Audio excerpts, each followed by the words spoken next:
Hello guys, welcome back to another reaction video. তো বন্ধুরা চলে এসেছি আরেকটা গানে আমরা রিঅ্যাকশন দিতে। তো গানটা বেশ পুরনো। তো আমাদের এই গানে সাজেস্ট করেছে আমাদের এক নিয়মিত আমাদের এক বোন। বোনের নাম হচ্ছে আফরোজা। স্ক্রিনে ওখানে মেনশন করে দিচ্ছি ওনার নাম। তো তোমাকে অনেক ধন্যবাদ আফরোজা গানটা সাজেস্ট করার জন্য। তো প্রথমবারের মতো শুনতে যাচ্ছি গানটা, জানি না কি কেমন হবে এবং কি গান। তবে এটা একটা মুভির গান, শাকিব খান আছেন এবং অপু বিশ্বাস। তো রিয়াকশনে যাওয়ার আগে বন্ধুরা, তোমরা যারা আমাদের চ্যানেলে নতুন ভিজিট করেছো অবশ্যই চ্যানেলটা সাবস্ক্রাইব করে দিও পরবর্তী নতুন আপডেটের জন্য। এবং আমাদের সোশ্যাল মিডিয়ার লিঙ্কগুলো ইনস্টাগ্রাম এবং ফেসবুক পেজের লিঙ্কগুলো পেয়ে যাবে ডিসক্রিপশন বক্সে, ওখানে গিয়ে ফলো করে নিও। আমরা নিয়মিত ওখানেও আপডেট দিতে থাকি। তো চলো গানটা শুনে ফেলি, কি বলো, বেশি দেরি না করে।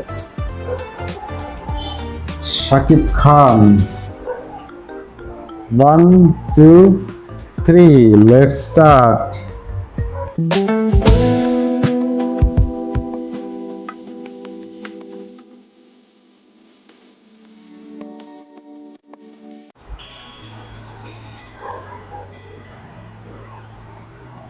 ও, জায়গাটা সুন্দর লাগছে।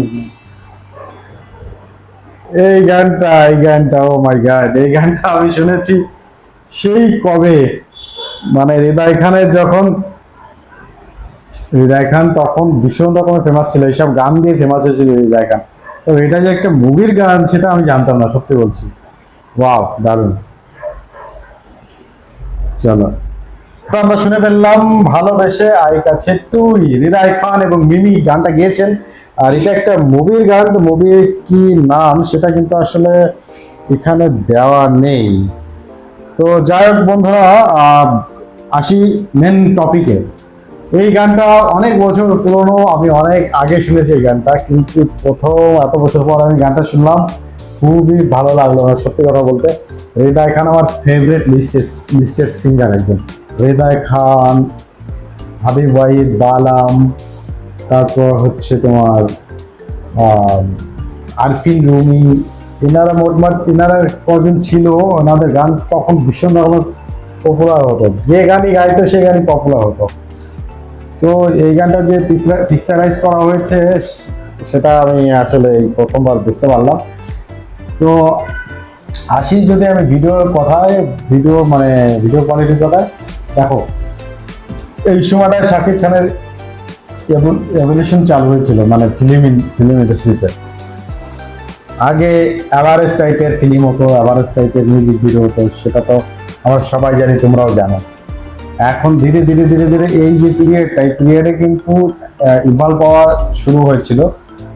তো আমি বেশি কমপ্লেন করতে যাচ্ছি না, তবে যেটা রিয়াল আমি সেটা রিয়াল ফ্যাক্ট সেটা বলছি। গানটা হচ্ছে টপ নচ, গানের ব্যাপারে কোনো কথা নেই, কিন্তু পিকচারাইজ যেটা হয়েছে গানে, এটা কিন্তু একদম মানে অ্যাভারেজ। ঠিক আছে, কালার গ্রেডিং থেকে শুরু করে মনে হয়েছে যে মানে এখনের থেকে মনে করো অনেক বেটার, ভালো ভিডিওগ্রাফি করা যায়, পিকচারাইজ করা যায়। আমি সত্যি কথা, এখন তোমরা কে কি ভাবতে জানি না, আমি সব কিছুতে আমি প্রশংসা করতে চাই না, কারণ সব কিছু যদি প্রশংসা করি তাহলে কিন্তু হবে কি যে ভালো করার কোনো জায়গা থাকে না। ঠিক আছে, তো কিছু কিছু ক্ষেত্রে ভালো করতে গেলে তার সমালোচনাটাও করতে হয়। তো এই জিনিসটা নিয়ে আমি আসলে সমালোচনা করছি না, এটা আমি যেটা রিয়াল ফ্যাক্ট সেটা বলছি।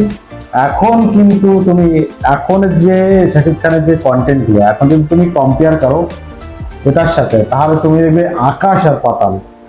তো ধীরে ধীরে ধীরে ধীরে করতে করতে কিন্তু এখন যে ফিল্ম ইন্ডাস্ট্রিটা কোন লেভেলে চলে গেছে, বাংলাদেশের ফিল্ম ইন্ডাস্ট্রিটা, সেটা রিসেন্ট শাকিব খানের মুভি এবং গান না দেখলে বুঝতে পারবে না। তো আমাদের গান তো দেখো পরিচিত গান, কিন্তু হয়তো অনেকদিন শোনা ছিল না বলে ভুলে গেছিলাম। তো আবার নতুন করে সে পুরোনো স্মৃতি জাগিয়ে দিলে অনেক ধন্যবাদ আফরোজা তোমাকে, এভাবে নতুন নতুন কন্টেন্ট আমাদেরকে সাজেস্ট করো। তো আজ তোমাদের কেমন লেগেছে আমাদের রিয়াকশন এবং গানটা অবশ্যই কমেন্ট করে জানিও। আর গানটা আমরা নিয়েছি বঙ্গ মিডিয়া ইউটিউব চ্যানেল থেকে। অরিজিনাল গান লিঙ্ক ডিসক্রিপশন বক্সে পেয়ে যাবে, ওখানে গিয়ে তোমরা অরিজিনাল গানটাও শুনতে পারো। তো আজকের মতো বিদায় নিচ্ছি, আবার নতুন ভিডিওতে দেখা হচ্ছে তোমাদের সঙ্গে। ভালো থেকো, সুস্থ থেকো, টাটা, বাই বাই।